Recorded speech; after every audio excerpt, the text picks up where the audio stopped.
Помним, гордимся, благодарим. Накануне по всей стране прошла акция «Свеча памяти». В городах России люди почтили героев, отдавших свои жизни ради победы, возложением горящих свечей.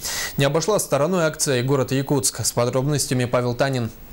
В городе поздний вечер, но на площади не протолкнуться. Тысячи людей собрались для того, чтобы выразить свое отношение к подвигу земляков, погибших на фронте. Эта память – это тот знак внимания, который оказывает молодежь тому подвигу, тому героизму, который совершили люди, победив в самой кровопролитной жестокой войне в истории человечества. И этот подвиг мы не имеем права забыть.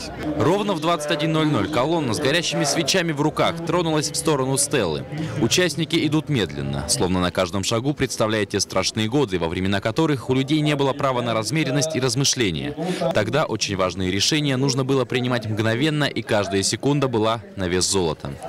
И сегодня все больше молодых людей понимают важность акции «Свеча памяти» и отдают себе отчет, что собрались на площади они не просто так. Поставить свечку в честь падших солдат на Великой Отечественной войне. Я захотел, чтобы вспомнить дедушек. «Свеча памяти» – акция всероссийская и традиционная, проводится с 2004 года. И несмотря на то, что сегодня в ней принимает участие огромное количество людей всех возрастов, ориентирована она на молодежь. Многие приходят сюда, потому что они считают это интересным, они считают это необычным.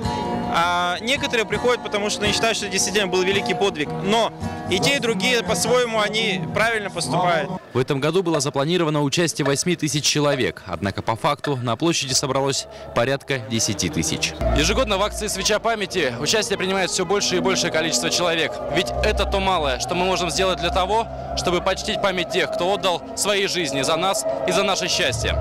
Павел Танин, Василий Слепцов. Новости столицы.